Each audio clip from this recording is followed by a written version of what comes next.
Greetings, greetings, greetings, one and all. Welcome, welcome, welcome once more to our wonderful, Wednesday live stream. Like I say, today we are going to go heavy.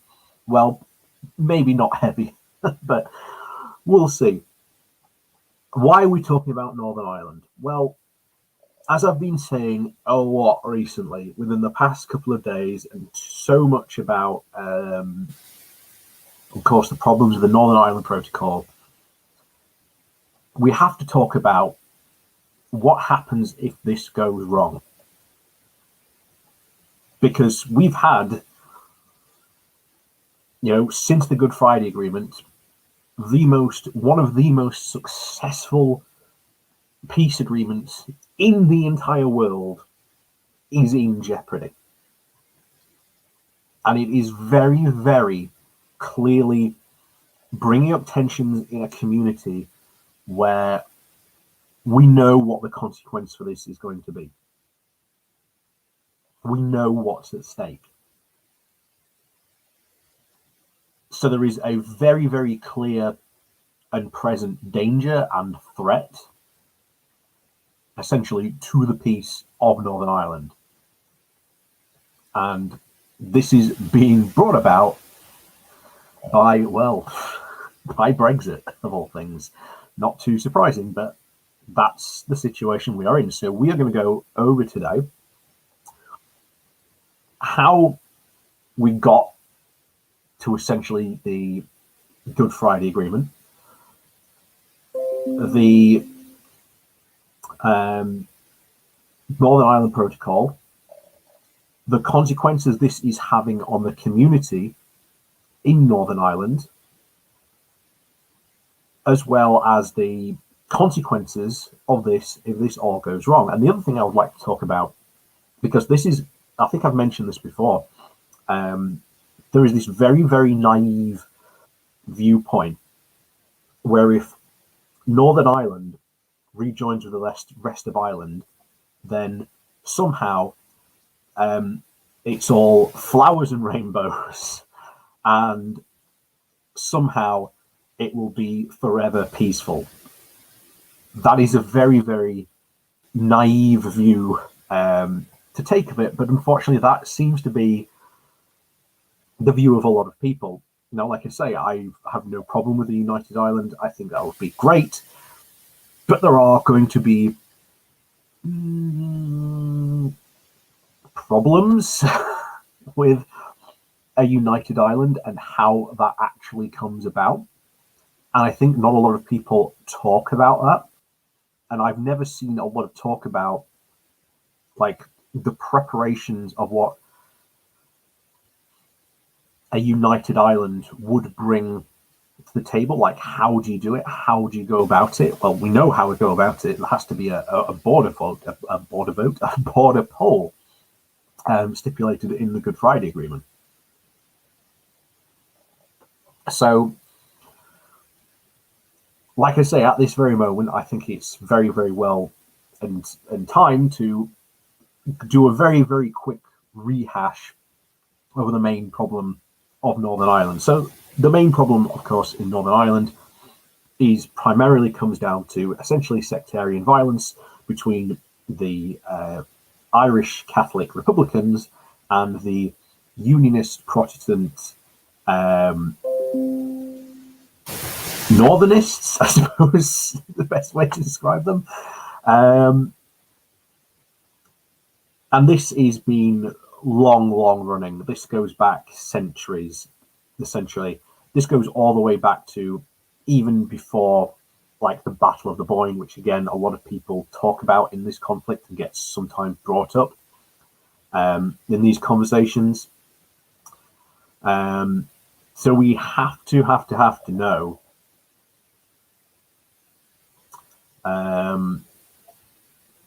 what the cause of this was. Well, essentially it was England essentially colonizing islands. That's the source of it, all this. Of course, this brings up massive points, but obviously this goes all the way back to the Middle Ages, when the UK first started. Well, not UK, but England, shall we say, first started to exude its force in Ireland, and essentially try to take territory there. Of course, the English weren't alone in, shall we say, exerting force in Ireland to essentially try and unite the island. The Scottish did get involved in this at one point. I think it was Robert the Bruce's brother was sent with an invasion force to Ireland. It's a bit of interesting history, but again, a bit of a side note. Of course, the French also did get involved as well with supporting most of the time Irish rebels whenever they essentially wanted to, shall we say, create trouble for the English, essentially to try and draw pressure off the continent. So, of course, lots of problems, but the main one is, of course, is that Protestant Catholic split. And of course, after the Irish Civil War or Irish War of Independence, whatever you, again, depending on what side of the border you lie on, depends what you call it. The Republic of Ireland gained its independence, but of course the North voted essentially to remain a part of the Union. And ever since then, there have been the IRA, unionist paramilitaries that have basically decided to, the polite way is knock 7 bells out of each other continuously. That created a heck of a lot of violence. This led to a very intense period known as the Troubles. We're not going to go over the full history of the Troubles, but needless to say, the very fact that it is called the Troubles should make you very well aware of the situation of what it was like over there. So that brings us, of course, rounded to the Good Friday Agreement, which was helped and brokered by, of course, the US. Again, the US, lots of ex-Irish immigrants over there, have a long history over there.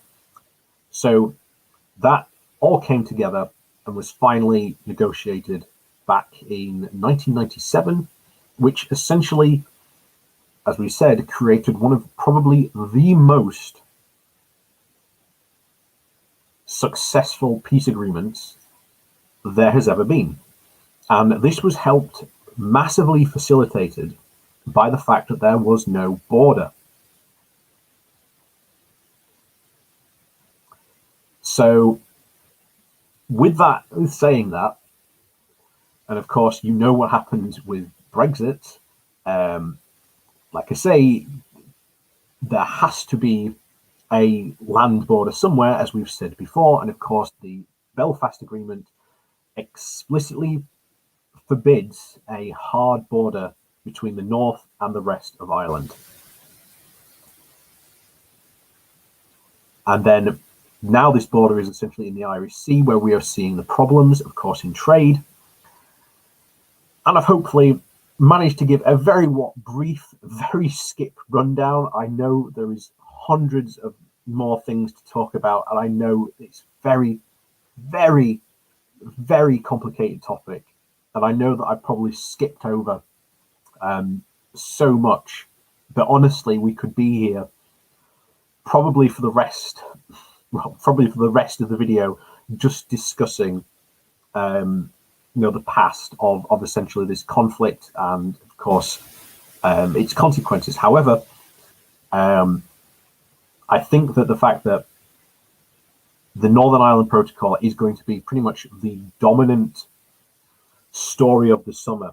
As I've said before, it's going to become the row of the summer. Like I say, get ready to be hearing about, Northern Ireland constantly from now until, who knows when all this is going to effectively end. But, of course, as we've said before, because of the Northern Ireland, because of the Northern Ireland Protocol, it has essentially created a sea border in the Irish Sea. And this essentially means that Northern Ireland itself is still in the customs union and single market of the EU. Now, of course, I've said this before, that the simplest way to solve this problem is essentially if Northern Ireland, well, not just Northern Ireland, but the rest of the UK just joins the single market, or we join the customs union, or we rejoin both. Right now, we are seeing the EU put forward suggestions to the UK for things like, oh, well, if medicines is having such a bad problem, then just align with EU medical standards.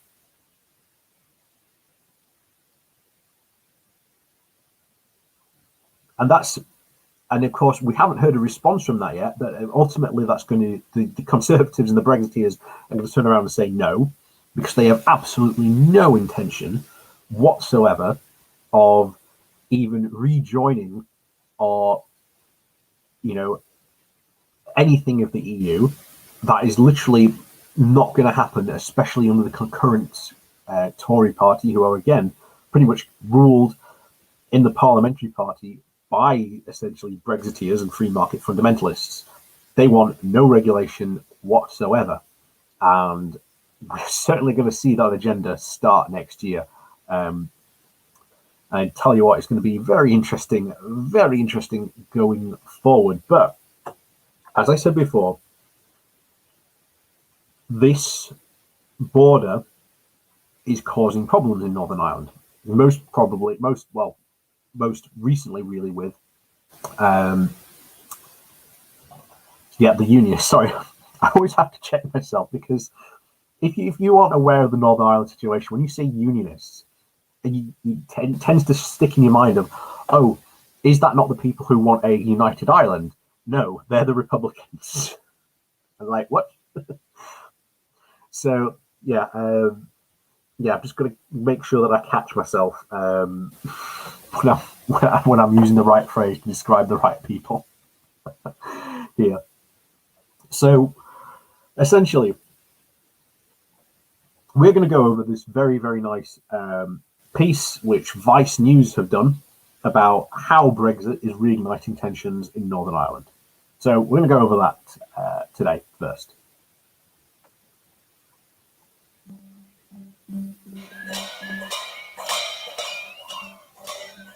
Hey, Grayson, come on over here, son. What do you say?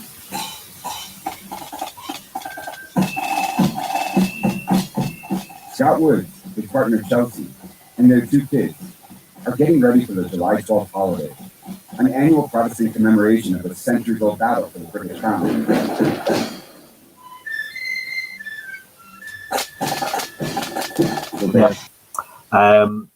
Like I say, it is marching season coming up, and of course, this is exactly what they are preparing for. And even if, I've said this before, even if you get a united Ireland, look what's going on here. Do you think this is going to end? Do you think the violence from these unionists is going to end? No, not at all. If anything, Ireland will now have a potential terrorist threat, something that it hasn't had to deal with for quite some time. And if we are to, again, believe what happened in the recent DUP elections, this hasn't been confirmed, but apparently there was threats of violence from unionist paramilitaries to vote the way they wanted to. So that is a very, very worrying situation. And I want to quote, who was the guy now? there was a really famous guy in Northern Ireland politics. And I think he was the original creator of the DUP. I think he was. But he was asked what would solve the problem of Northern Ireland for him. He basically said, we just want to be left alone. And I think that tells you pretty much everything you can about that. No, I don't think it was in Paisley. I think he's got a statue outside. Which place is it now? He's got a statue outside of him. Can't remember his name now. I'm having a mind blank. But that says everything you want to know about the situation in Northern Ireland.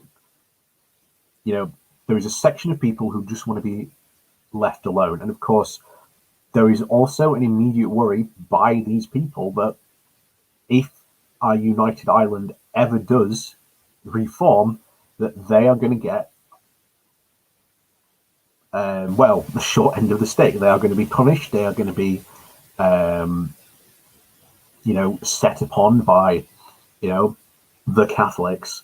And that's what they are worried about. They are, to them, they are fighting for their way of life.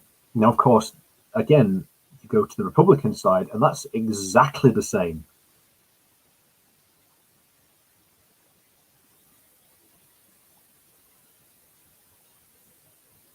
That was exactly the same for the guys on the Union side. And again, it speaks to the sheer genius of the negotiators at the time, recognizing that using the EU, you could have a invisible border, essentially, by being in the single market and customs union of Northern Ireland can essentially be in two countries at once.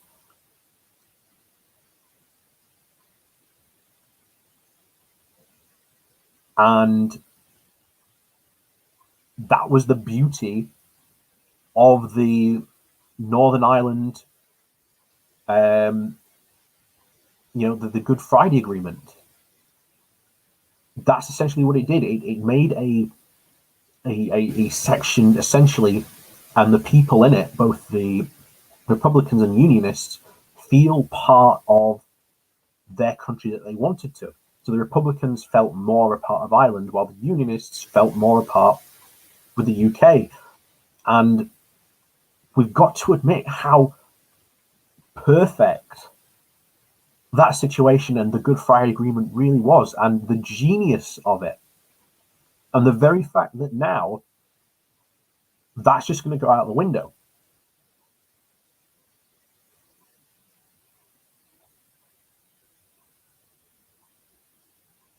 And when that happens,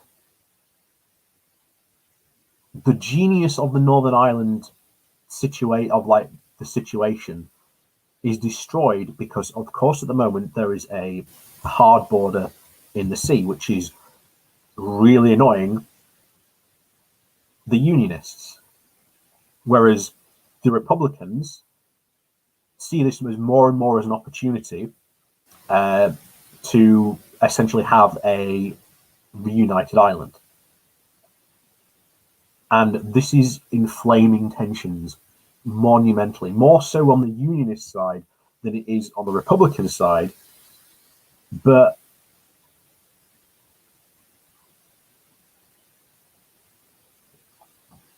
it's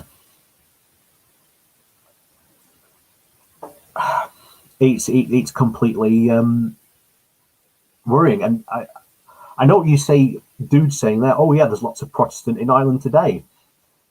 The problem is they have tied essentially to their identity being part of the United Kingdom. And they are actually genuinely scared of becoming part of a united Ireland, because they don't feel that their identity would be respected and that they would become, in effect, second-class citizens. And if you are to address, if Ireland were to reunite into one country,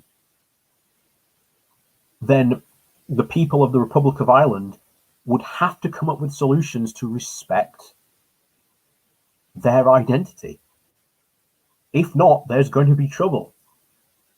Because remember, these people in the north, if they join the Irish Parliament, immediately, I think their representative number of something, they would take about, I think it's between 12 and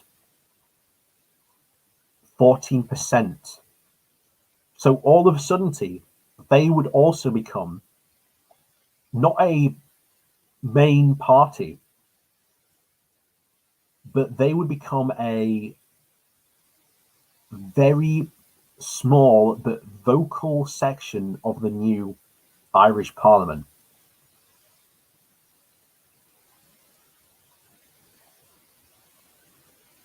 And they could do, again, a lot of political damage.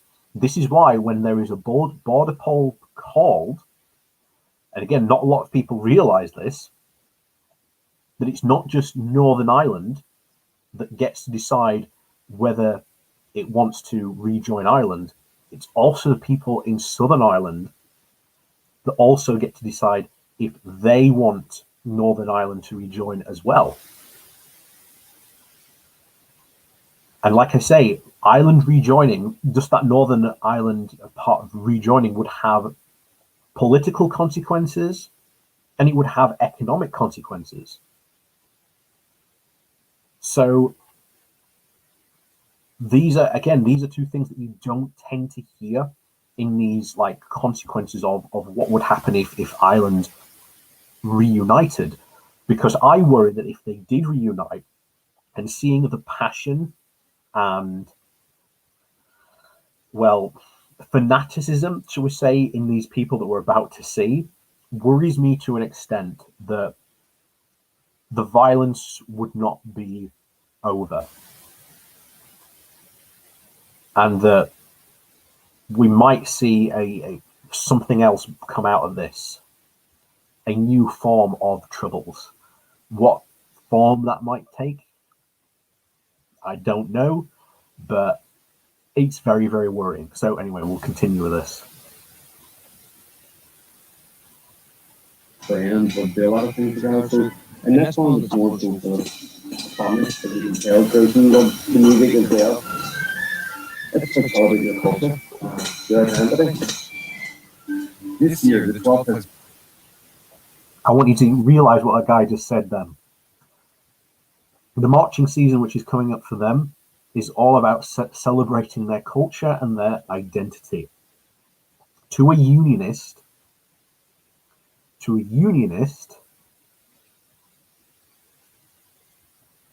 being part of the United Kingdom is interwoven directly into their identity. So, as you can see, this is like going to be a huge problem. Going to be a huge problem. It's been especially tense.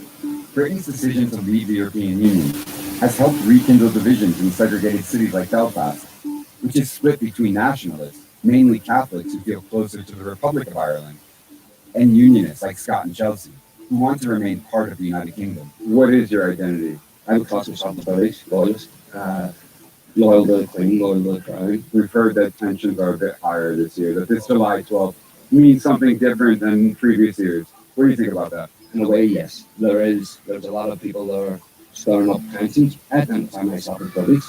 Me personally, I feel that that's being taken away from me. Think about this. Not this guy, but think about any community in the world who all of a sudden would feel that their identity was being taken away from them.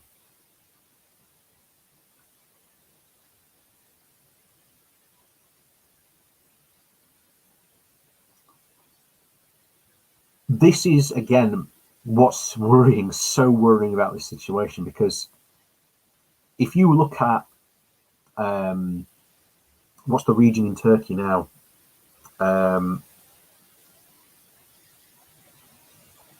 Armenia. I think it's Armenia, or it might be a different section of the country, where there is a very unique language that's spoken by the locals. And Turkey, after Ataturk had reunited the republic, enforced essentially the Turkish language to be the dominant language of the country. The problem was that there was a very small section of the country that didn't like that, and they turned to terrorism to essentially get their language reinstated, and they got their language reinstated at the end. No more terrorism. So what this guy is saying here is perfectly true, that if people feel to a point where their identity is threatened to a point, how far are they willing to go to defend their identity, to defend their, as they see it, their integrity of their country and their culture? This is what so worries me about this situation, and this is why I really worry about this, because I think this could get so worse, so worse, in so many different ways very quickly if Boris is not careful. But again, saying, calling Boris to be careful is like, letting loose a bull in a china shop. You're just asking for disaster.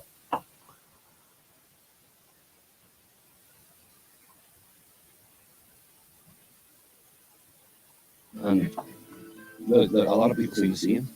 So there is a lot of anger about it at the minute. Brexit should have changed the border between Northern Ireland, part of the UK, and the Republic of Ireland, an EU member. But cooperation between the two sides was a big part of the 1998 Good Friday Agreement that ended 30 years of conflict. The UK and the EU agreed to keeping the land border on the island of Ireland open, and instead creating a de facto sea border for goods between Northern Ireland and the rest of the UK. That's caused considerable controversy, and already the UK has indicated it wants to amend the so-called Northern Ireland Protocol, something the EU says it won't allow. And again, the Brexiteers were never serious about Northern Ireland. They were never, ever serious about Northern Ireland. To them, it was just another piece of legislation that they could come back later and amend at their will, which is what we're seeing at the moment. They refused Theresa May's agreement, the Northern Ireland backstop, which again would have been a perfectly reasonable situation to that, meaning that the UK pretty much de facto would have remained in the customs union, while not in name. It would have kept regulations on side, which is at the moment what the EU are suggesting to do.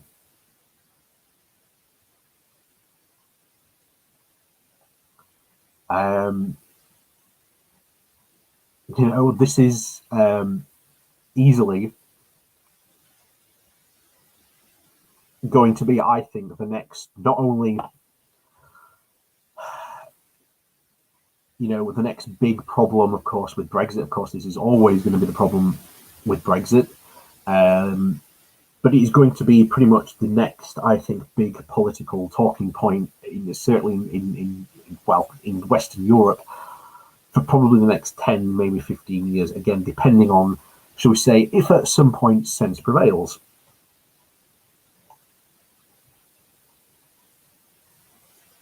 Do you feel like there is a wedge being put in the middle of your identity right now by this Irish sea border? Yeah, 100%. It's basically spills off from the UK. That's what it's done. If you put a border down the middle of Chicago. It's a thousand view from the other half of Chicago. Do you know what I mean? So that's exactly what it's done. It's I think it's the start of trying to take us away from the United Kingdom. Earlier this year, rioting broke. And there you have it, the fear of the Unionists. They fear that this is going to take them away from Northern Ireland, and of course, this is the violence that we saw not that long ago now. Even if Ireland does reunite,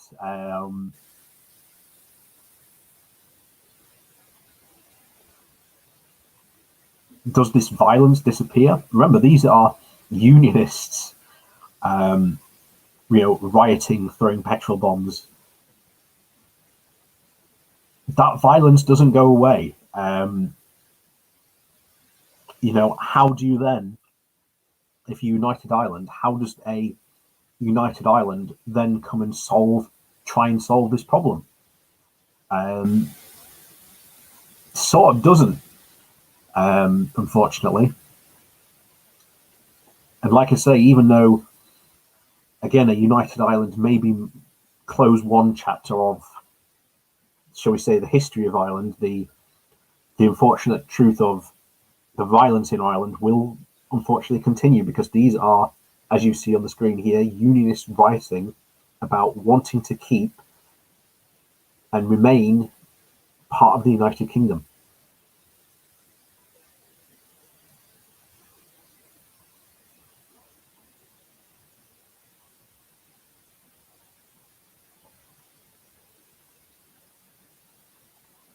Broke out in Unionist communities, angry about the terms of Brexit and the growing power of nationalists. It was the worst unrest in Northern Ireland in a decade, and it's added extra tension to this year's July 12th.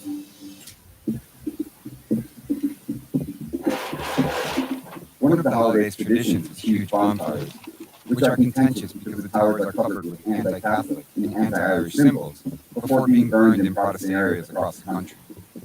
In the Unionist community of Tigers Bay, a bonfire has been built close to a large wall that separates them from the predominantly Catholic community of New Lodge. Here we have a result of the attacks that have happened in this community over the past number of weeks. And like I say, how do you solve this problem with violence? Even if you reunite Ireland,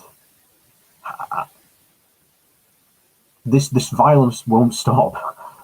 If anything, I think it will get worse. This is why I've said the best solution would be for the UK just to rejoin the single market customs union. It solves the problem straight up, simply. Solves it. And then it can be, the people that country can feel like they're part of the Republic of Ireland. They can also feel part of the United Kingdom as well. As I said back before, that was the beauty of the Good Friday Agreement, solving that problem.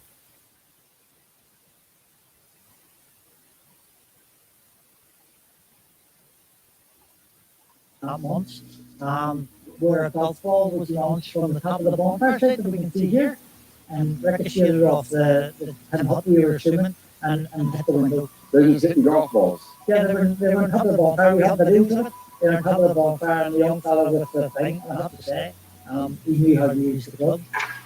We've been hearing from folks in these communities who say that their culture is under attack, that they're not being allowed to celebrate their traditions. What would you say to those folks who say that? I would say that they are allowed to celebrate the culture. They are allowed to have their bonfires. There's hundreds of, if not thousands of bonfires across the north of Ireland. This one is in the wrong place. J.J. McGee is a member of Sinn Féin, the largest nationalist party in Northern Ireland. He believes the Unionist leadership made a mistake by supporting Brexit. Do you think Unionists, if they start to...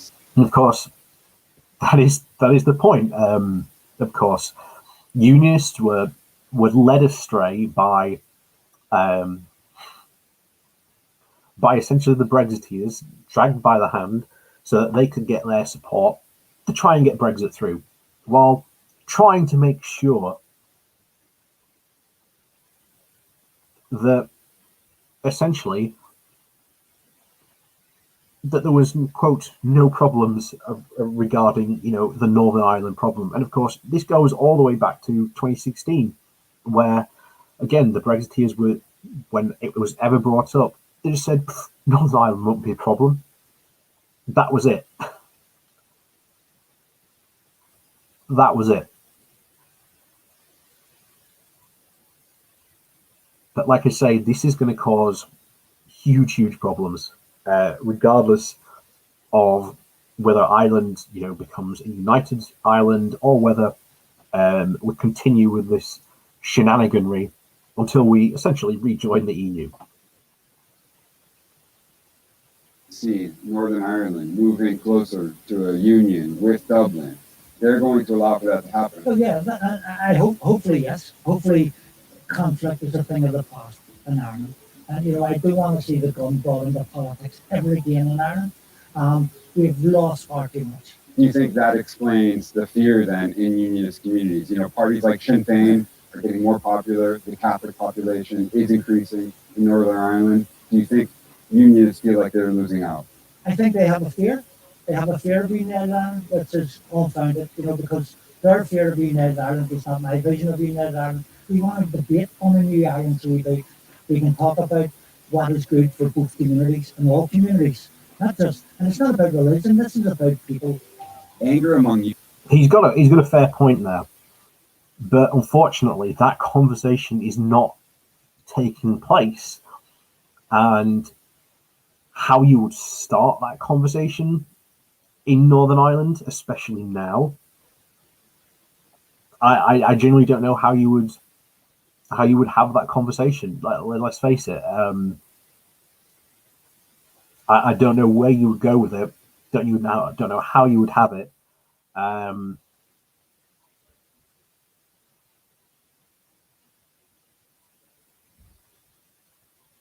But this is unfortunate, the reality that we are in. Like I say, the best solution for this was always the Good Friday Agreement, and remaining in the single market and customs union, so that essentially this wasn't it.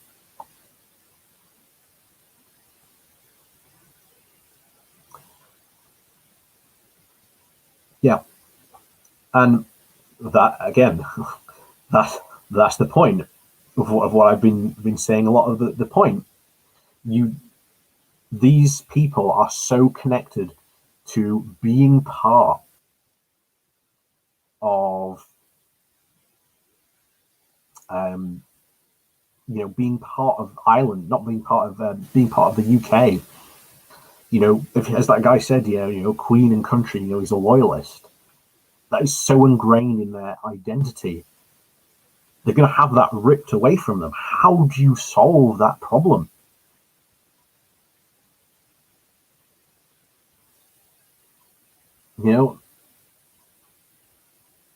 How do you? And until people can actually genuinely have an honest conversation about that, then I think this is going to be we're heading, I think, for conflict in that region. I don't want there to be honest, because again, as they said, it's about people. People will unfortunately die if there is a conflict returns.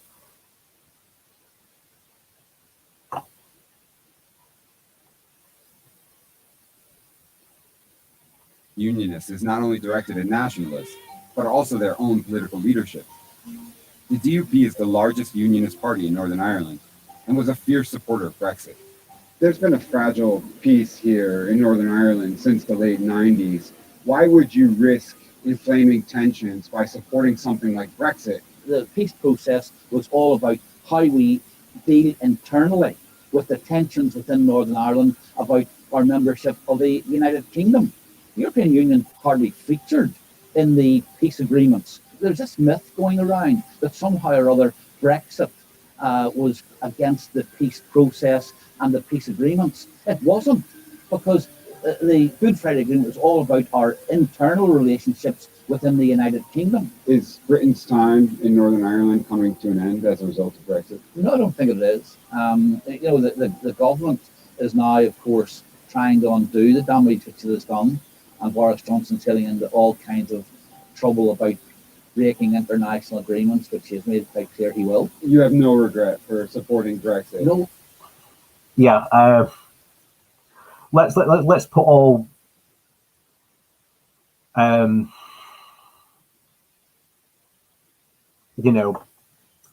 point of this.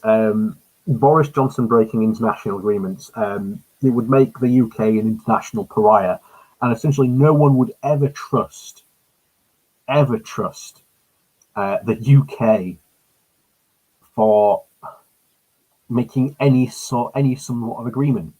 And especially in the US, where the Brexiteers, ever since the Brexit referendum, have made a huge song and dance about the American trade deal. And that's going to be like the holy grail of Brexit.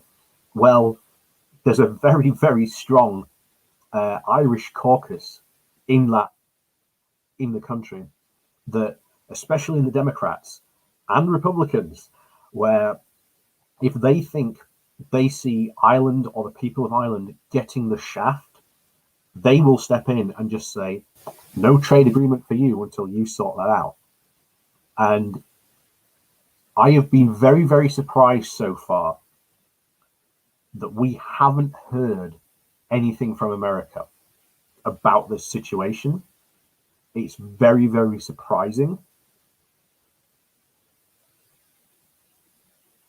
But I wonder how long that will be maintained. Like I say, we'll have to see. We'll have to see how long that is maintained. But I will expect that Biden sooner or later will speak, especially if this continues, and especially if Johnson continues to threaten using Article 16.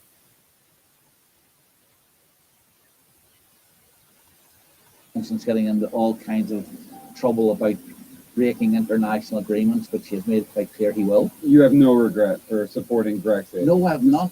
If we were to campaign for Brexit tomorrow, again, I would campaign for it. But I would make jolly well sure that the deal that was done included Northern Ireland the next time.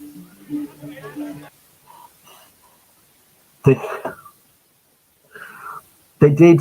This is the sad thing. They did include Northern Ireland in it.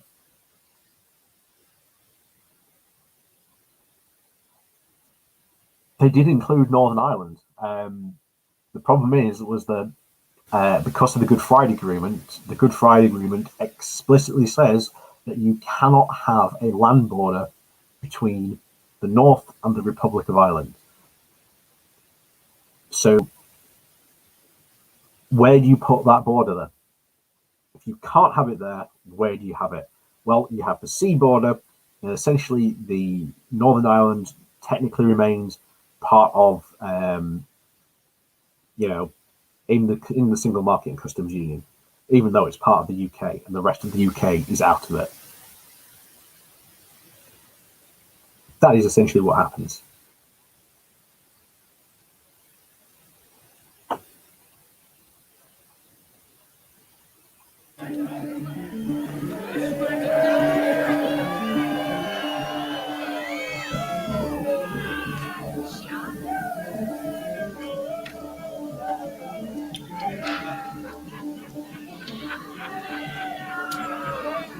Can I just say that was a terrible throw? I mean, I'm sorry, but how can you miss that? How can you miss that? It's a giant pillar of wood that's right in front of you, and you somehow miss it. Let's just watch that again. He hits it, but watch. He throws it, and then misses. How do you miss? How on earth? How on earth do you miss that?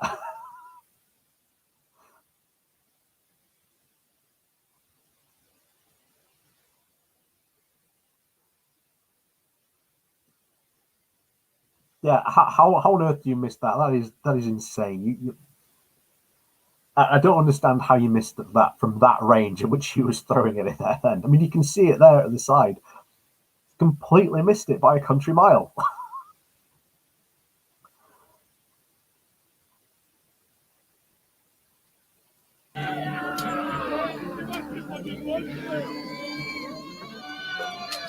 Just behind me is a massive tower of wood pallets that has been set ablaze.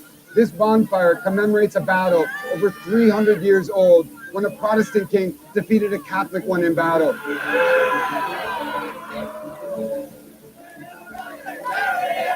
think that commemorating events like this that happened so long ago prevent Northern Ireland from progressing, from moving forward. It's like every other culture in the world. The problem here is obviously we had the 30 years of conflict. I think for us to move forward, people need to accept each other and move forward together. There are some messages that we've seen on this bonfire and others that target Catholics. Why not celebrate July 12th without those kind of derogatory messages? I agree, but on both sides of the community that happens, so that's not a one-sided affair. It happens to both. Should it happen? No, it shouldn't.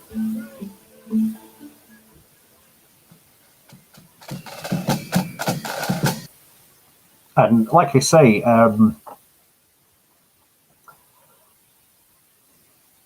how do you solve this problem of identity for these unionists who feel so connected that their identity is molded to the rest of the UK?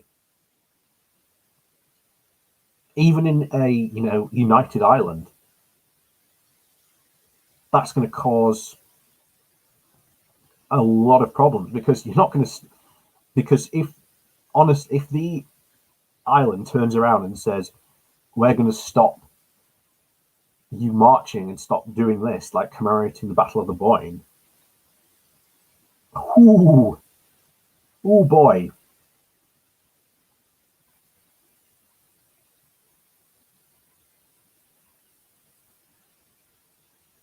They are going to have huge problems on their hand if they try to do that. But again, I think there are sensible heads in Irish politics that probably wouldn't do that. But again, as I said at the beginning, a future of a potential united Ireland faces the problem that the DUP and most of its supporters would create a very strong minority party in the Irish Parliament. And that could also form new voting blocks because, again, the DUP are very, very anti-social progressive. They are heavily, lots of members of the DUP are creationists. They are heavily anti-abortion. Ireland has very only just recently, I believe, in the past couple of years, actually passed abortion laws. Now, there's one thing that we do know. What if the heavily religious parts of this new parliament in Ireland come together and start making moves to get rid of that? And, start doing other things like that. And I mean, yeah, okay, they're working together, but ultimately, again, not really, shall we say, a social progressive agenda, shall we say, could be set. But again, that is a potential problem in a united Ireland. And as someone said earlier, there are a lot of people in the Republic that just think, well, it would cause too much problems. Let them, say la vie, let them live, whatever. Again, I don't know if that's the prevailing view in Ireland, to be honest, today. I very much doubt it, to be honest. I definitely think there will be a border poll probably within the next 10 years, maybe.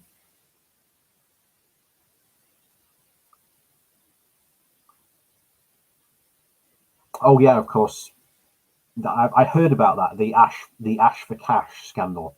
Again, I don't know too much about it, but I knew it was a whole thing that pretty much almost brought down like the entire Irish government. Apparently, so I knew it was pretty crazy, but yeah, I don't know too much about it. But yeah, honestly, I don't know how you solve this problem. I do not know how you solve this problem without there being a very significant threat of violence. The only way it's solved is if the UK rejoins the single market and custom union, or if Boris Johnson accepts the new EU current proposals of keeping EU medicine regulations, which again he's very, very unlikely to, because I think most of his Brexiteer backbench MPs would be up in arms about that.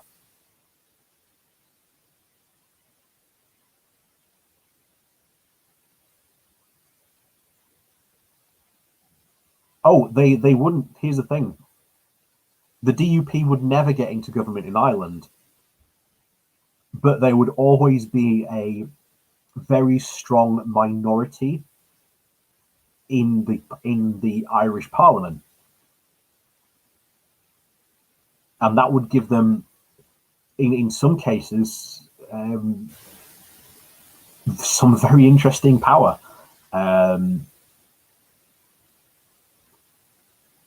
Like I say, they'd command at least between about 12 or 14% of the vote, and I don't know how many MPs that would get them in the Irish Parliament, but like I say, they would be a very, very loud minority in the Irish government.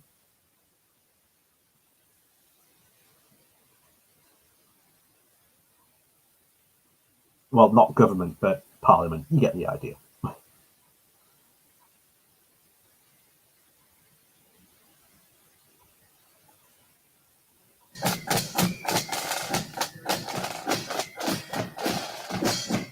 The Republicans have told us that they've never felt closer to their goal as they do now. Do you see yourself ever potentially living in the United Ireland? I personally do, yes, I can see it. And Do you think that's a possibility? I can see it in my lifetime, yes, I do think it is a possibility. I don't want to United Ireland, I'm British, I'm part of the UK. But not only that, I think if we were pushing the United Ireland with like the 30% of our community, it'll lead to violence. If you look at history, anybody that feels Yep, he's just said it exactly there. Unless the unionists give a majority consent to a united Ireland, there would be violence. He even said it there.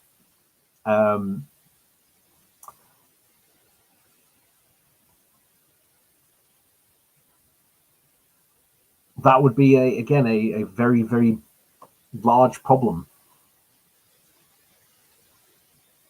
Yeah, they wouldn't.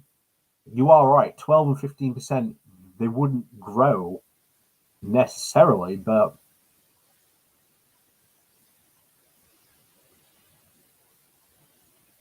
it would be, like I say, it would be a very, very loud minority in the Parliament. suppressed always defends themselves. And that's what way people feel like they're being attacked. They feel like their culture's being attacked, their identity's being attacked, their Britishness is being attacked. So it's an automatic reaction to react to that. And could that be violence? Possibly.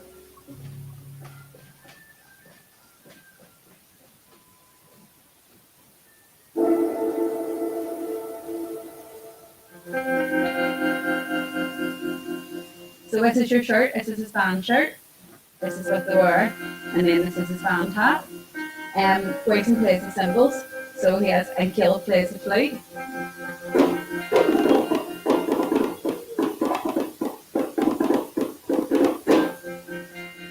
Is that part of the culture here in Northern Ireland that kids join bands like this from a young age? I teach my kids first and foremost they're loyalists because of their background and where they come from and their culture and their heritage.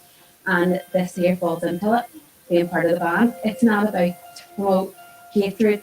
If they don't want to walk in the band, they don't walk. There's times where Caleb would be like, you don't want to walk today, and that's fine. I noticed that you do see similarities with how the neighborhoods look on either side of the divide, but there is very much that divide in between them. Yeah, 100%. Like I would educate my kids, Catholics are the same as us. We don't hate Catholics. If they have Catholic friends, that's fine. But you see, that gives me some hope. I'm not going to lie, that gives me some hope for the future. that does generally give me some hope for the future.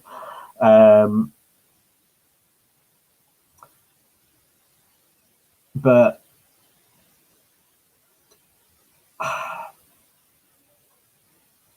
I generally do worry.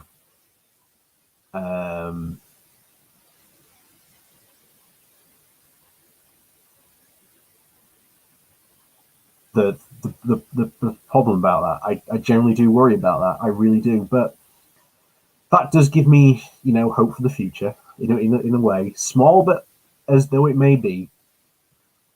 From such seeds do mighty trees grow, as they say. So, I think that's going to be our section on Northern Ireland today done, because I think that I've said at the moment all that can possibly be said, and now that we've had the EU give an offer to the UK, we've now got to wait and see what the UK does and says about that. I think they're going to reject it, because there's no way that the UK would rejoin the EU medical agency, because of course that would mean submitting to a form of EU regulations when it comes to medicine.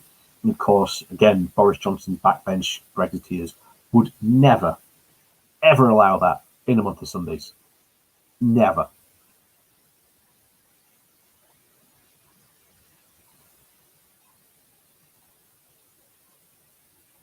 So that's essentially Ireland. Anyways, what someone just said here. I think Master 60. Have you seen the housing crisis currently within the UK? Medium house prices 7 times higher than the medium wage within England when Wales. I hadn't seen that, but it doesn't surprise me. Doesn't surprise me at all. Like I say, we're not in a housing crisis anymore. We are in a housing disaster. And I think that if Labour started to use that messaging, that we are in a housing disaster, not just a housing crisis, and that we need immediate action to solve it, I think it would be very, very productive for Labour to do that. And I think if they actually got some serious ideas behind them, and there are serious ideas like giving councils more power over, like being able to buy up speculative land was bought 15, 20 years ago, and just held on to by a house building company to build houses at a later date, would be fantastic. I think that forcing the house building companies to build at least a certain amount of social housing a year or in any project would be fantastic. I think there needs to be a rethink about, rather than building out and out, we need to build up and out, so that rather than you have detached houses everywhere, you get like more flats or more apartment blocks, where you get rather than 3 houses in a row, you get essentially 3 houses on top of each other, and then that's essentially the new house. And then next to that, there's another one where it's another 3 houses. Again, like I say, the architectural solutions to this are there. we just seriously need to consider rebuilding them, building them, and more importantly, promoting private companies to do it. But of course, that's the biggest problem, because private companies will never in a month of Sundays consider building social housing or building more housing, because they know if they do that, then the price of housing will come down. The other thing we need to do is seriously tackle renting as well in this country. We need to have rent control brought in so that you can't charge, so that landlords can't go and charge, ridiculous prices. We need to maybe say that the minimum period that someone can rent a house is not in months, but rather years. We also need to seriously think about, at least for the time being, suspending right to buy until we're back in a situation where there are enough council houses to start selling again. So, like I say, and there are hundreds of thousands of problems again when it comes to building houses in this country, but one of the biggest is, of course, what they call the "not in my back garden" syndrome, where if you've seen the film Dread, it's set in what they call a mega block. Now, here's the thing: architecturally and structurally, we could build that. We could actually build a mega block, and it would be a town, essentially its own town within a city. And the possibilities for being able to build that, again, are there. I think architecturally we're there, and structurally I think we're there as well. But of course, again, there are other problems around that. Again, like I say, I'm not a builder, not an architect. So, but I have seen before talks about building this type of thing. I think in France, it's a serious conversation. I think somewhere in France they've actually either thought about it, but it didn't go through, or it got put down for some reason.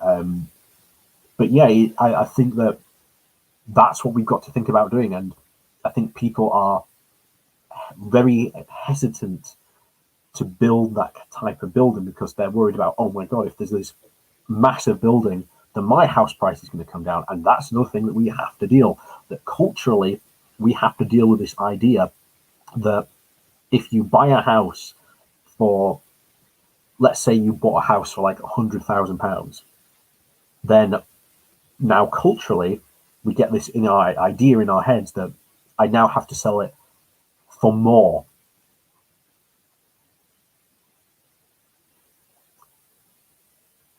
So we've got to deal with that. And how do we solve that problem solved? Because that in itself is a cultural problem. And like I say, one of the funny things we're going to be seeing in a couple of years, William Enns just brought it up, that most of the builders, bricklayers, builders were EU workers, and I've already covered this on my channel. What was it? The master builders or the master bricklayers already came out and said that we need to train more people, but that's going to take time to do. And during that time, you're going to have a reduced workforce, which is going to cause, again, more problems. In fact, we're seeing this now currently in the hospitality industry.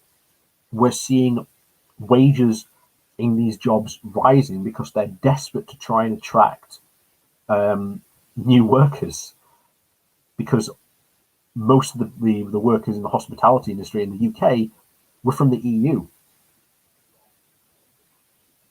And there's a lot of people going around very falsely saying that, oh, see, we've ended freedom of movement. Look how big wages are rising. See, we told you immigration was causing a problem to to wages being small. No. That's not the problem at all. Study after study after study has shown immigration does not affect wages. What we are seeing here is a massive shortage of workers, and again, essentially in the UK cultural zeitgeist, it is not seen as a career to go into. You don't go into being a career to be a waiter, because again, it's seen as having no career path. But they're trying desperately now,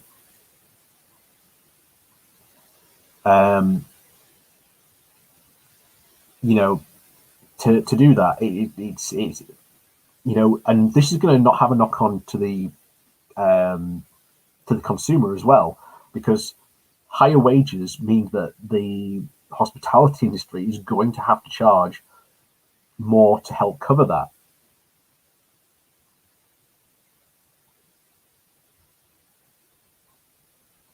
So it is going to be a significant problem, and you are going to see a lot of people on the right talk about how wages are going up because we ended freedom of movement. See, having lower or no immigration, is a good thing.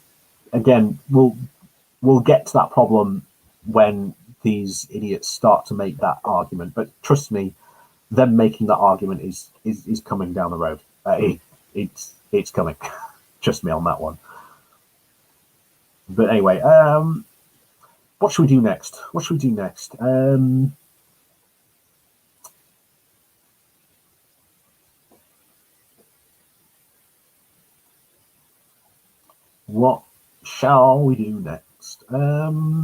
Shall we look at GB News? Yeah, let's look at GB News. The GB News. Right. Let's see what we got. Let's see what the failing GB News has got, because, like I say, it's going to be so depressing. So depressing when this goes, because it will probably. There's a lot of people saying, GB News won't last a year. Those people look like they might be right. I said 3 years at least, because this is going to have significant money pumped into it, not to fail so soon. But we'll see. We'll see what happens. Maybe I'm wrong about, should we say, the lifespan of GB News. Let's see what we got.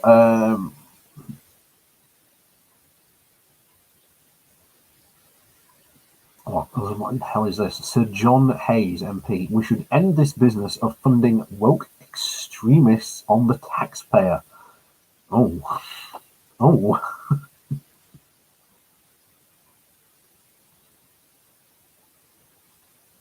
Oh, is that Piers? Is that Piers Corbyn?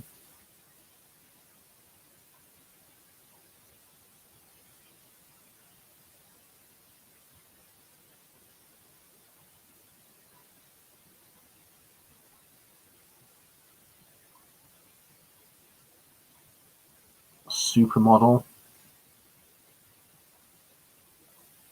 Confirmed that Julie Andrews refused to take a picture with her.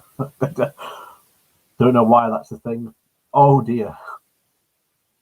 Nigel Farage talking pints with Anne Widdecombe.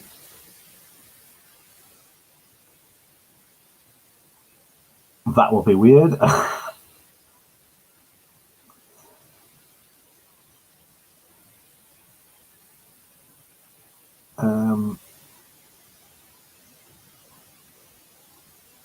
Nigel Farage reacts to UN comments, pandemic is a warning for the planet. To make COVID more accurate. Greatly inflated the number of... Oh, no. Should we offer ice cream to teenagers to get vaccinated?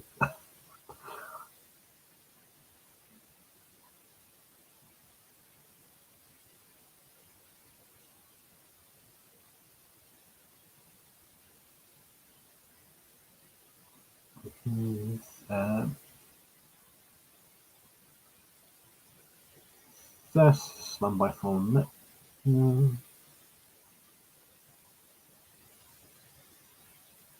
Beryl Osmond. Trump is a really nice guy, but was never really a fan of how he spoke. Okay.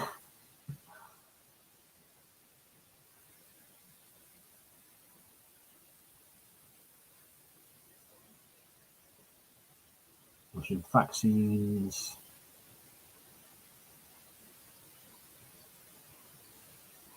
Brendan O'Neill.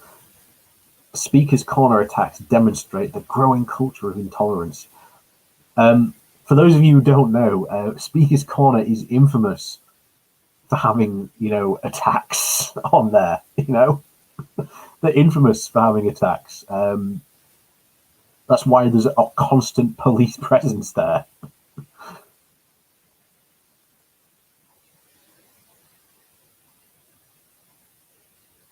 What's this? Wine prices after Brexit are the Farage dream.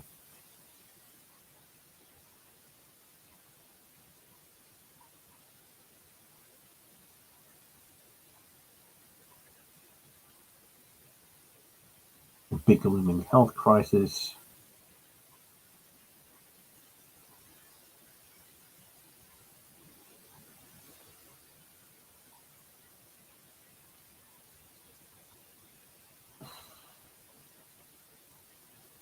This might be the one. The best of Farage's first week on GB News. That might be the one to watch.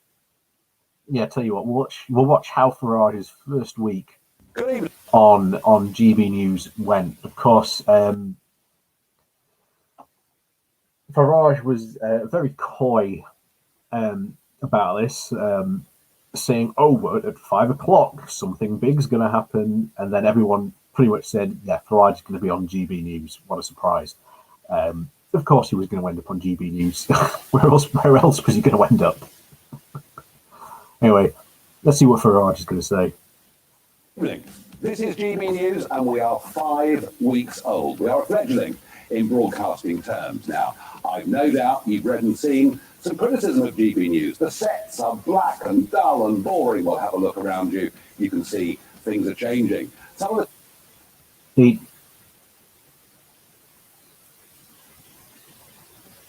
Not really that big of a change there, Nigel. It's still black.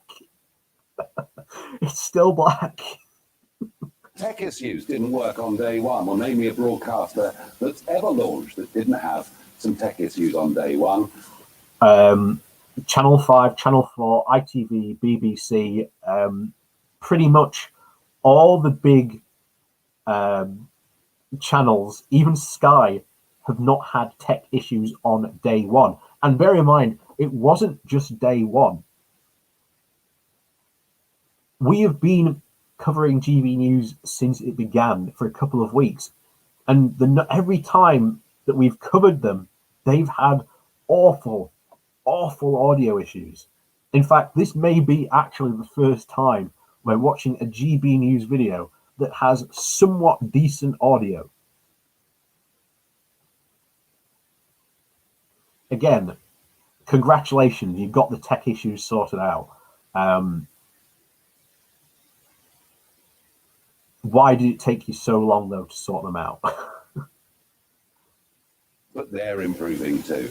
And yes, there was a part-time presenter who made a political gesture that wouldn't have been allowed on any channel in the United Kingdom, and he's gone. They're the negatives, but what?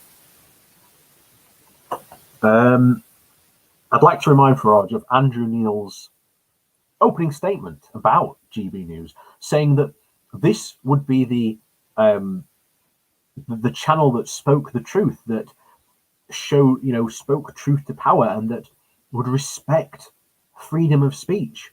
And yet, when a presenter basically took a knee for Black Lives Matter, which Farage says, no other news channel would allow that. No, I think they'd be pretty fine with it. You're the guys that seem to have a problem with that. So, again, GB News, not the bastion of free speech, again, they claim to be. What about the positives? Why am I here? Why have I decided to join GB News full on, not just to come in on a Sunday morning, but to launch this show tonight, Farage, and I'll be here Monday, Tuesday, Wednesday, Thursday from 7 p.m. till 8 p.m. Well, I'll tell you why. Because I believe it... The money. The money. Let's not face it, Farage is doing it for the money. He's also doing it because he's trying to avoid becoming politically irrelevant. Because ever since Boris has got Brexit done, he's been pretty much politically irrelevant since then. It's been rather nice. And like I say, Farage has tried having a pop at the immigrants, but that doesn't seem to have, shall we say, brought the cash in that he wanted. So now he's over here.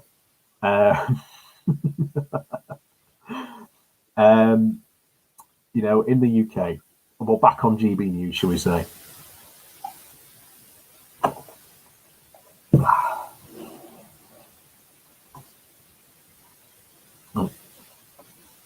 in GB News. And I believe in Andrew Neil. I think he is one of the most intelligent broadcasters we've seen in our lifetimes. And I'll tell you what, if it's good enough for Andrew Neil, it's absolutely good enough for me. And the need for GB News has never been greater. I'm sure the pay is fantastic for you, Nigel. I'm sure the pay had nothing to do with it. There is, for all the talk of diversity, almost no diversity in British broadcast media.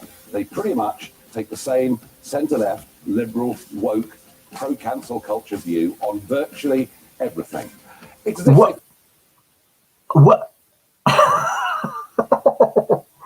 What a lie there, and what a hilarious start for again a news. Again, a news station that is meant to be a no spin zone. They're going to be telling it like it is, pretty much proclaiming that every single other news station is centre left and bias against right wing views. Again, I'd hate to say it, but most of the media outlets here in the UK are right-leaning. The BBC, for all the guff it takes, is probably the most centrist news place there is. When, like I say, it loves to defend its centricity, shall we say.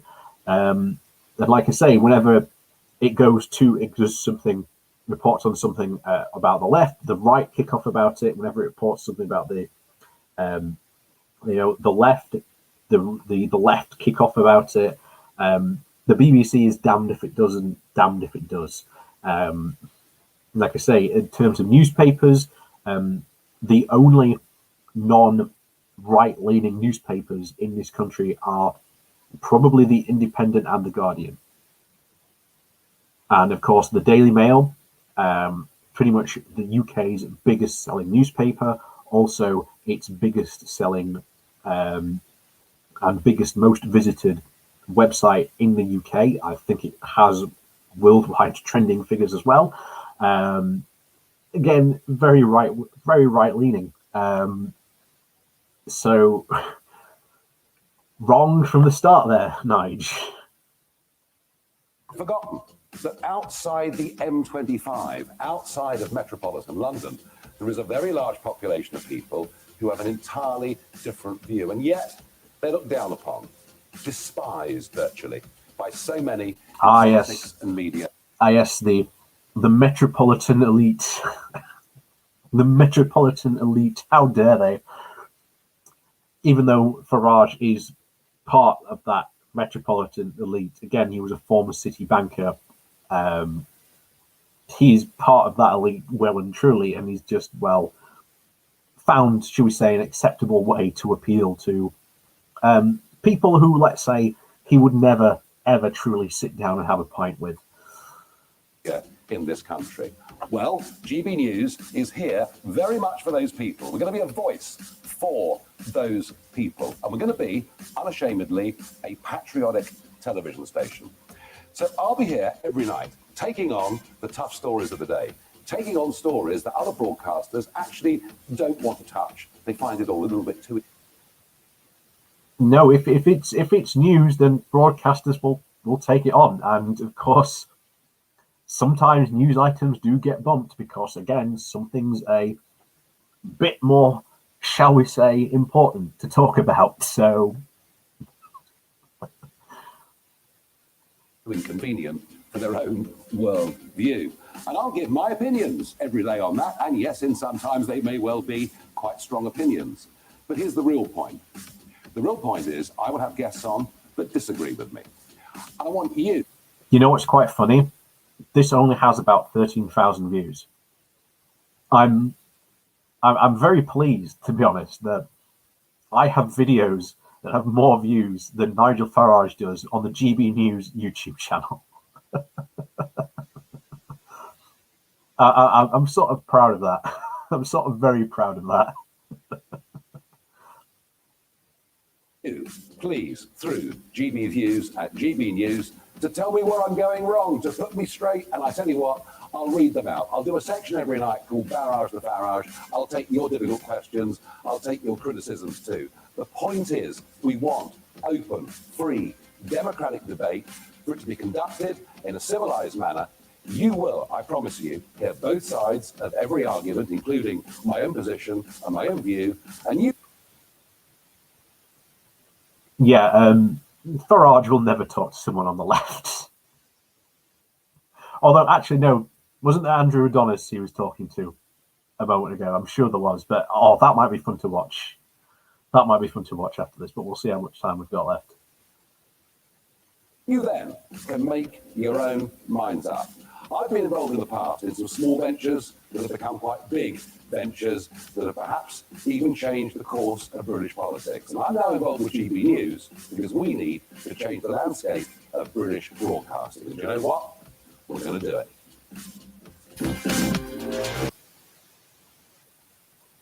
That was...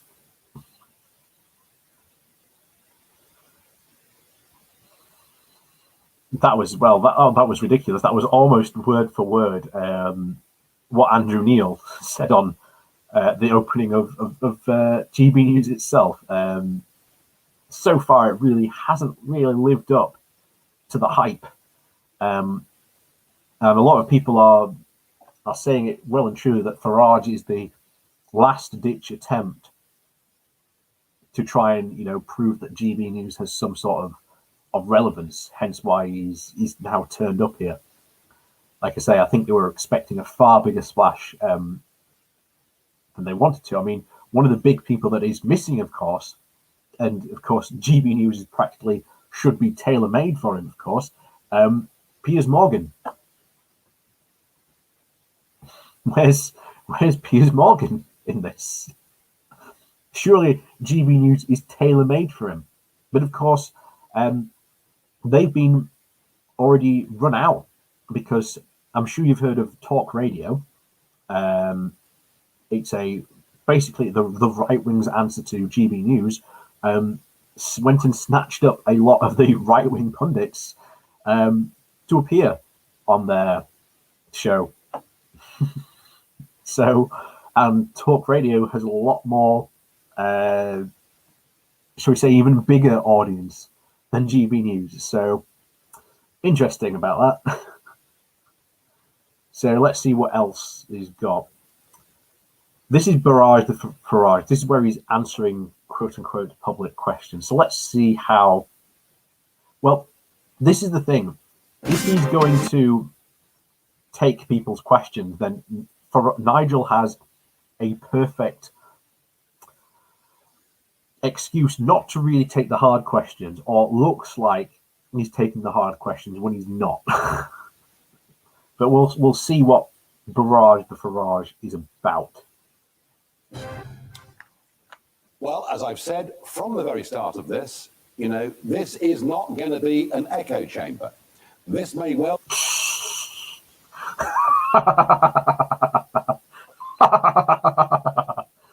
That's my response to that, Nigel. Will be a television station that is fiercely patriotic, that believes in Britain, that has its own set of values, and is most certainly not part of what happens inside the M25 with too many in politics and media. No, we want to represent the broader country, but we want to make sure that all views are represented, that all debate is held in a civil manner, and that you get the chance to hear both sides of an argument so that you, through critical thinking, can make up your own mind. You know, that's what civilized democracy is supposed to be, and taken out of public life. And that is what I do not want to tolerate, and I want to see so much better for our children at schools and universities.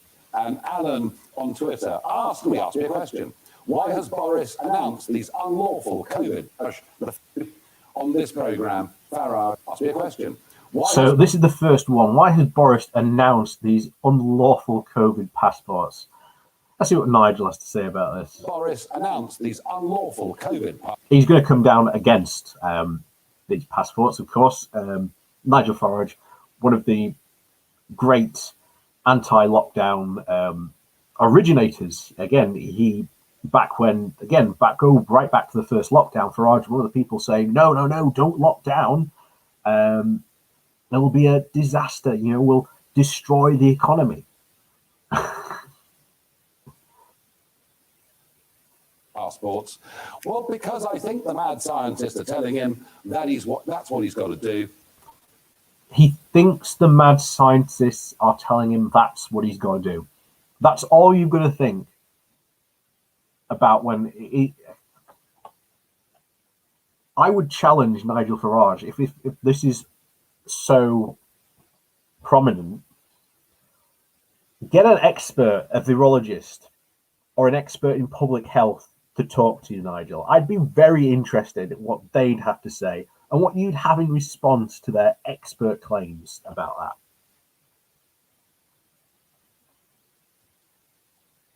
In fact, tell you what, let's go, because I'm sure there was one point where he was talking to,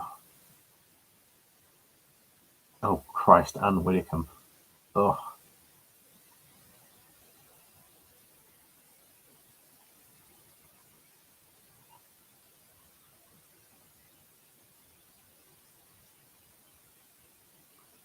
Vince Cable.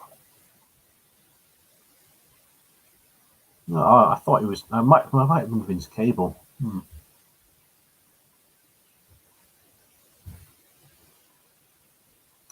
I'm sure he's somewhere though. Nigel Farage and Colonel Bob Stewart.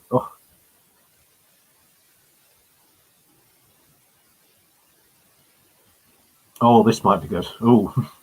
This might be interesting. Time for Barrage the Farage. As you know, you send your questions in, and I have not, I promise you, seen them before. So let's give it a go. I can guarantee he has seen them before. Douglas on email says, the brave men of the RNLI being politicised in this way is disgraceful. Yeah, it is. I guarantee that's not the full question. But yeah, these people who literally risk their lives to save people from the sea and have been threatened with physical abuse recently, not a good thing. Not a good thing at all. And you're responsible for this, Nigel. You're responsible. You've been the driver of that violence. But let's see what Nigel has to say about this.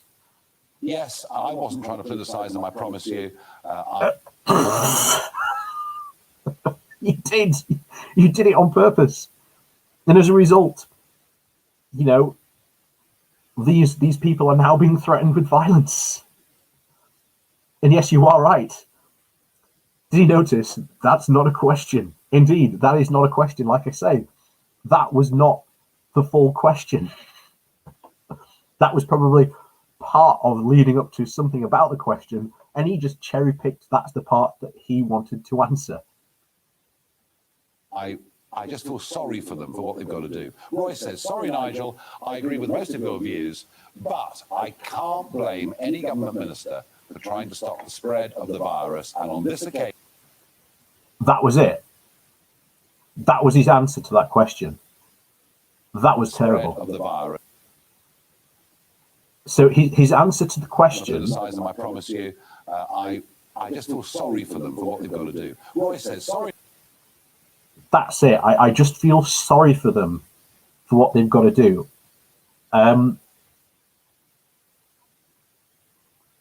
Sorry for what, Nigel? Saving these people's lives. You know, like, here's the thing. How do we solve Britain's crisis like this? You make an actual path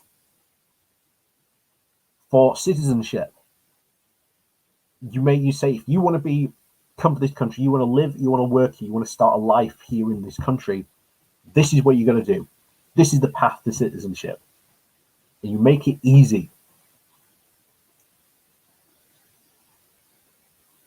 Because again, as we are finding at the moment, Brexit has pretty much choked off Britain's access to migrant workers, essentially EU labour. We have a shortage of lorry drivers. We have a shortage of people who work in the hospitality industry. We have a shortage of people who work currently in the building industry. I guarantee you those are not the only industries that are also suffering from severe hiring crises. But those are pretty much the three that are synonymous with EU workers. You know, it's also funny because we're also going to see a return to what were known as the tradesmen's carters. It's where tradesmen would get together and basically say, or plumbers would, like 3 different plumbers would get together and say, right, this is my patch, this is your patch, and this is your patch. If you get a call from this point, I set the price of, that's how much you would charge if someone from my patch calls you, so that they have to go to me.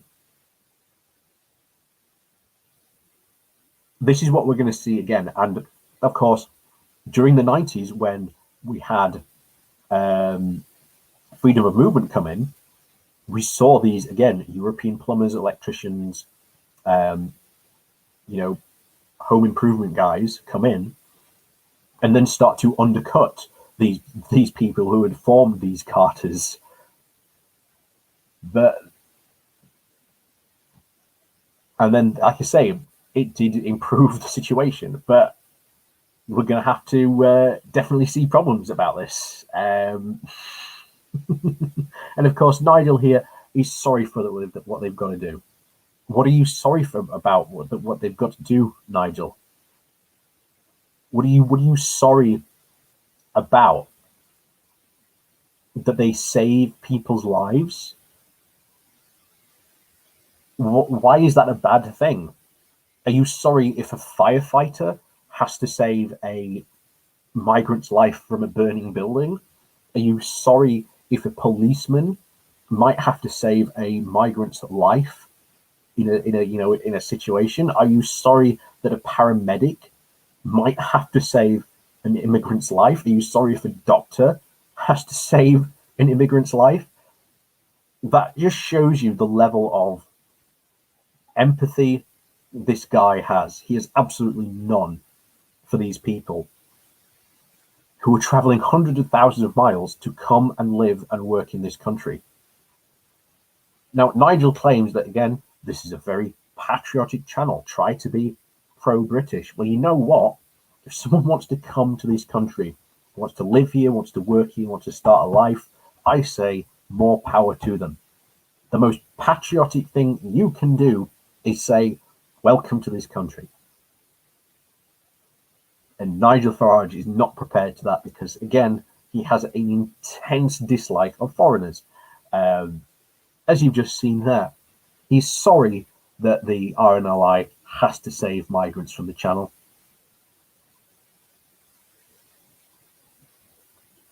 That is well and truly 100% reprehensible, and it's not even an answer to the question. Not even an answer to the question. But anyway, let's get to the next one. Sorry, Nigel, I agree with most of your views, but I can't blame any government minister for trying to stop the spread of the virus. And on this occasion, I agree with Mr. Gove. Well, as they say, it's a free country. I just find something about the tone of Michael Gove here just to be over the top, dictatorial, and that's perhaps why Boris Johnson didn't actually agree with him or didn't use that same form of words. Gordon, on email. I have no idea what he was referring to, but I'm sure it was about probably lockdowns, maybe. Like I say, Nigel is, again, part of the free market fundamentalists who think that, again, aren't part of that. But anyway, here's an interesting one. Says, I write regarding our baffling approach to those who help us. In particular, we should allow Gurkha soldiers and Afghan interpreters who served and helped, respectively, the British Army. Why are we not allowing them sanctuary? Yes, why aren't we allowing them sanctuary? There was, I think it was a couple of days ago, there was an interview with a British Army interpreter in Afghanistan, and he was like, when the Taliban come through here, they're going to find out who helped the British, and I'm probably going to be killed, as maybe even my family. Now, of course, this is pretty much a response to the absolute disastrous withdrawal that we've seen from Afghanistan. That we're essentially just going to abandon them to the wind. And this is even worse, because if we ever want to do operations or do something to help another country, then these people are going to look and realize that, oh, actually, when push came to shove, when I needed help, the British Army or the UK government didn't help me. So why should I help them to begin with? We'll see what Farage's response to this, but I don't think it's going to be about maybe, oh yes, maybe we should give them asylum here in this country. Bob Stewart, I must bring Bob back in. He's still here. Does look a bit rum what's going on with the Afghan interpreters, who must have taken, in some cases, huge risks. The same thing happened. Nigel didn't even answer that question. He's passing the question off to someone else. And why, by the way, if you knew, or if you remember, if you'd said just in that last video that Nigel hadn't read these questions.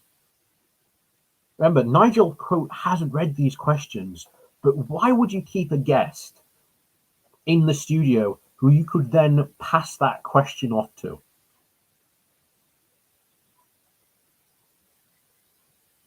Very interesting point there, Nigel. Just hand off the question to someone else. Happened to me in Bosnia when I wanted to bring some of my interpreters back, and we couldn't do. We did actually bring some.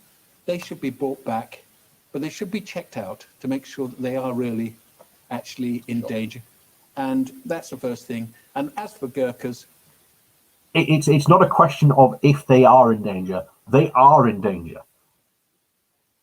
We've already seen the Taliban are targeting people who helped, the UK and the US. We know that's happening. And of course, he's going to give the Gurkhas a very favourable praise here in the moment. For Gurkhas, in a nutshell, for goodness sake, it's such a little amount of money. Pay it. These guys have served us, as you say, for over 200 years. Absolutely. Here, here. Heather says, every single person. Nigel didn't even answer the question. Nigel didn't even answer the question. He didn't even answer the question. He literally passed off the question for someone else to answer because he didn't want to answer that question. I thought Nigel didn't know what questions were being answered. Interesting, that, Nigel. Very interesting. Yeah, as someone says, yeah, phone a friend. Phone a friend. Person who I've spoken to only got the jab because they wanted to go on holiday or to the pub. How selfish is that? No talk of protecting anyone. Well, look, I must be honest. Why is that funny, Nigel? If people get the jab because they want to, return to some normalcy, then so be it. Oh, bye, Cathal. Bye, Cathal. Oh, hi, Cathog. I think that's how you say it. But yeah, we'll see you another time. But yeah, that bizarre way to answer this question, Nigel, when again you should be promoting positive use for the for people getting vaccinated. You'd think Nigel would be very pro-vaccine. I mean, I had the vaccine. I had no reservations about it. But my primary goal in doing it was I want to go back and forth to America, which at the moment, because of the Biden administration, I can't do. If another friend of mine... Yeah, because they don't want people bringing in new strains of the virus. They don't want, new things like that. This is it. This is the insane point of all this. But there you go. Yeah, this is how it rolls. This is how Nigel rolls. And of course, his friend had been in charge. Well, if his friend had been in charge, America would still be in a pretty bad place. And if you want to see how Trump was doing, just take a look at the numbers of infection rates before Biden came into office. And then you've got the whole point of when Biden's team came in, they even asked Trump's administration, where's the COVID plan? Where's the plan to deal with this? And they just turned around and said, well, there is none. Trump never had a plan to deal with to deal with the coronavirus. And if you want to see how bad a government basically not dealing with the virus and basically just refusing to accept there even is a virus, go and look what's happening in Brazil, where I think the entire thing is got to a shocking point where it's almost like almost every person in Brazil does not know someone who hasn't died or severely had COVID. Like, it's a shocking amount of people, and Bolsonaro is going to have to answer for that. It would be very interesting to see what's going to happen to him politically at the next election, because there has been a wild turnaround on Bolsonaro in Brazil. Mine was still in the White House. It might be different. We'll discuss that another day. Chris on email asks, yeah, hundreds of thousands more people will be dying in the US. Yeah. What a friend you have there, Nigel. What a friend. Nigel, if you had to choose one EU member state city to visit for a holiday, where would it be and why? That's a dumb question. Chris, that's a dumb question. I don't even think that's a real question. I think that was a softball question thrown in. Would have to be somewhere in Italy, as a city, Milano, and I could travel out for the day and be in the Alps in an hour and 20 minutes or whatever it is. And Italy, it's chaotic. It shouldn't really work at all. And that's what makes it so completely and utterly wonderful. Liv asked on email, what was your favourite movie during lockdown? I don't think I watched any movies during lockdown. You know, what I did in lockdown was I got out and exercised and lost a whole stack of weight, cut down the drinking so that I could come back here and be fit. What a bunch of softball questions. What a coward Nigel Farage is. I mean, there was the first question about the lifeboats.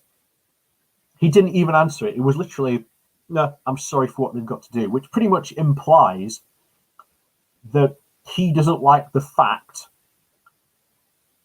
that they've got to go out and save people from drowning. I'm sorry, what an absolute monster.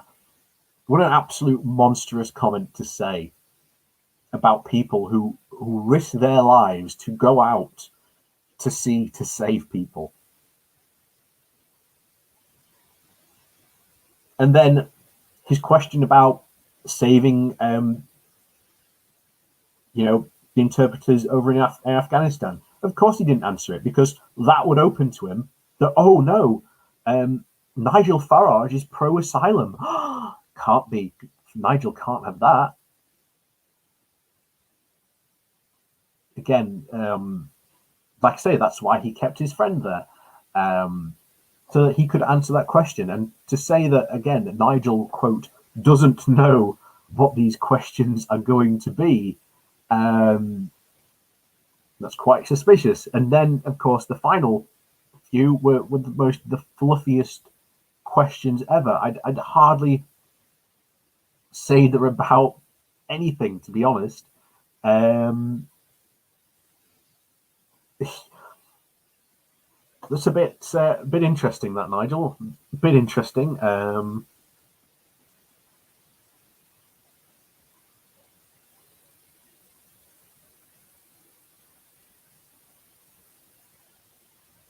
I know that's the app. We don't want the app.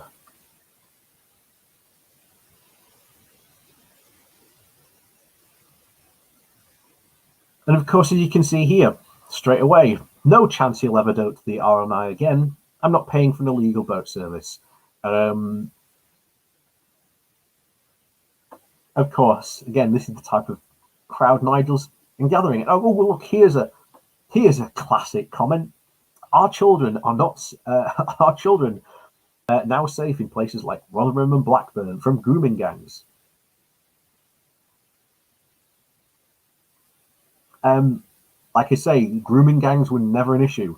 You want to know how big an issue these people really care about grooming gangs? Literally a week after the Rotherham scandal broke, there was a grooming gang of white men found down south in Devon.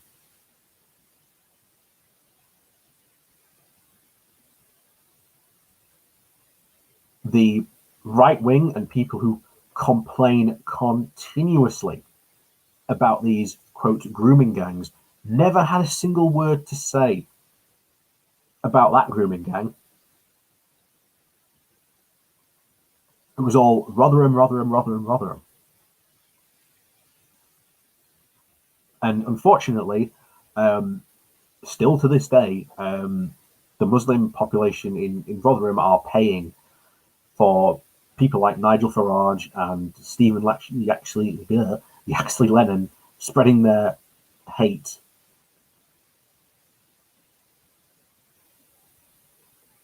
Unfortunately, it's again sad situation, but that's the point. I think I've mentioned before. I have a friend in Rotherham.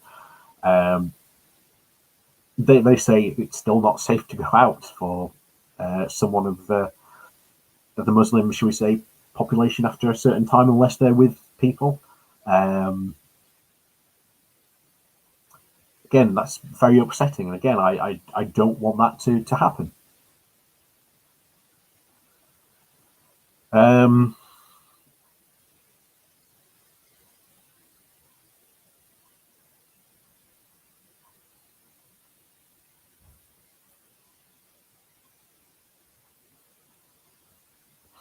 Has anyone got the times and locations for this freedom protest this weekend?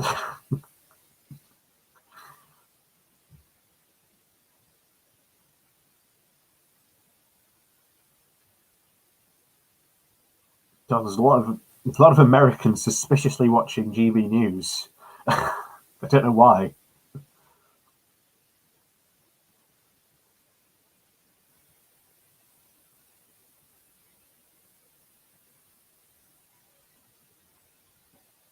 Colin Brazier. Racism is real, but not everything is racism.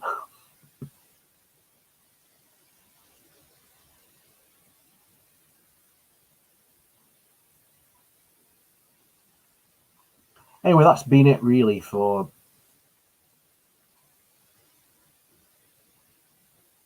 Anyway, I have to before I have to go. I have to see because I think that's Piers Corbyn. Now, in the clash tonight, we're going to be debating this, calling for Emily to apologise or quit. Professor Tim Luckhurst, the principal of South College, Durham.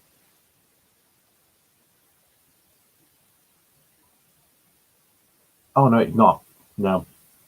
I thought that was Piers Corbyn for a second, then I thought, why on earth would Piers Corbyn be on GB News? Anyway, that's all we've got time for this evening. Like I say, thank you very much for joining me. Like I say, we started off with the conversation on Northern Ireland. I'm not going to lie, it's pretty much a bit of a heavy topic. But in the future, I definitely think I need to be more prepared about topics if we're going to discuss stuff like that. Because basically, I just need to be a bit more prepared. I think we're going to talk about topics like that in the future. Because there's so much to talk about, and it's difficult to think about what's important, what you need to know, what people who might not know about the situation might not know about. But again, like I said, it's a really difficult topic to talk about. There's no easy solution to this problem. Well, there is. It's just the UK just needs to rejoin the customs union single market. But as long as we've got Boris on side, that ain't going to happen. And especially as long as the Brexiteers in the Conservative Parliamentary Party keep power, that ain't going to happen either. So not a lot you can do there. Other than that, yes, like I say, please do let me know if there are other like Brexiteers out there that you want me to cover. So I'm always looking for like more people to cover on these Wednesday streams. Like I say, we can't always cover GB News every time, even though we technically could cover GB News every Wednesday if we wanted to. But yeah, please do let me know about it now. So before you do go, please do remember to click that like and share button. Like I say, it does help out the channel a lot. And of course, down below there are links to my Patreon page and a one-off donation link called Buy Me Coffee, where you can buy me coffee. And as always, thank you very much to all the people who do support the channel that way. And of course, thank you very much for you all coming today to watch. We'll see you all next time. And we'll see you all next Saturday for the Good Morning Walk, as always. 8 a.m. GMT. So we'll see you there.